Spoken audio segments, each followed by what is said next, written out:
Bon, je sors de la douche, un peu pressée, je remets du bois dans la cheminée. Et là, oh mon Dieu, je me brûle. Je mets comme si c'était elle qui allait fermer la porte, tu vois. Bon. Le premier réflexe quand tu coupes le feu, c'est quand même de se dire je vais couper mon feu. Et effectivement, je me suis dit tiens, est-ce que on pourrait pas s'en servir? Si, on peut s'en servir. On peut en fait se servir de toutes nos expériences de vie pour enseigner. C'est ce que on fait le mieux.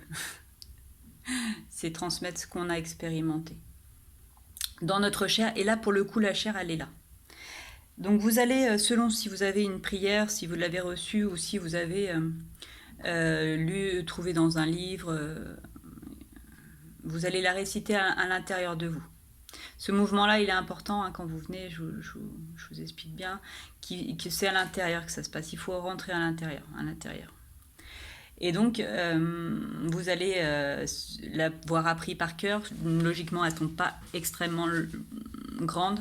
Sinon, vous la gardez sur un petit bout de papier que vous mettez près de votre cœur ou dans votre portefeuille. Vous inspirez la lumière et vous soufflez le froid de la lumière pour pouvoir effectivement couper le feu et puis purifier, nettoyer toutes les traces de souffrance.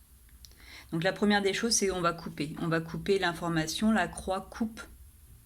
C'est-à-dire que, je coupe l'information, la personne ne va plus savoir qu'elle a mal. C'est un peu quand vous prenez un Doliprane. Ça ne veut pas dire que vous avez plus mal, ça veut dire que votre cerveau ne sait plus qu'il a mal. L'idée quand même, c'est que je ne laisse pas mon bras sur la fenêtre. Donc j'ai mal pour me dire attention, là tu es en danger, tu te fais mal, ton corps physique est en danger de mort quelque part. Parce que si je laisse tout le feu m'envahir, je vais finir par mourir immolé. Et c'est quand même pas l'idée. En tout cas pas aujourd'hui. Je n'avais pas prévu ça. Donc, on se concentre. Même si la personne a mal, vous vous concentrez. Vous savez, qu'il y a une prière à réciter. 2, qu'il y a un signe de croix à faire. Non pas parce que vous êtes chrétien, mais vous pouvez l'être. Mais dans le sens de je coupe l'information. Et puis, effectivement, vous allez souffler froid. On inspire et on souffle froid. Ça veut dire que vous allez faire rentrer la lumière et vous soufflez. Vous soufflez soit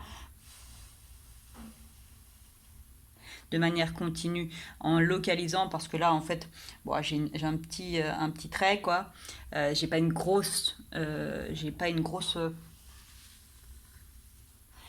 zone à conjurer, donc je peux effectivement rester sur cette zone là. On adapte hein.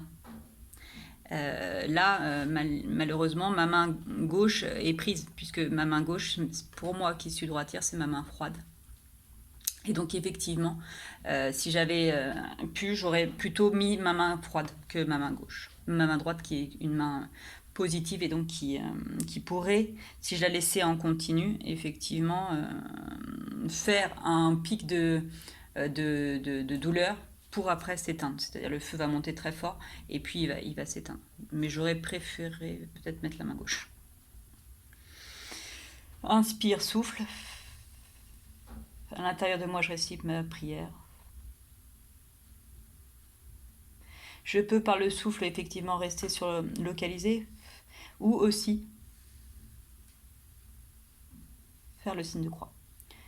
Toujours 3 fois. 3 fois la Trinité. Le 1, 2, 3, qui est la base de toute vie sur Terre. Papa, maman, et effectivement, de papa et maman créera l'enfant. L'enfant qui fera une famille, qui fera que on aura des communautés. L'homme est un animal qui est fait pour vivre en communauté. Majoritairement. Il y a toujours des exceptions qui confirment la règle.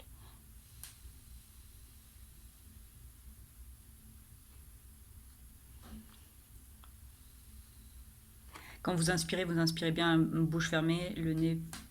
Vous inspirez par le nez, vous soufflez par la bouche.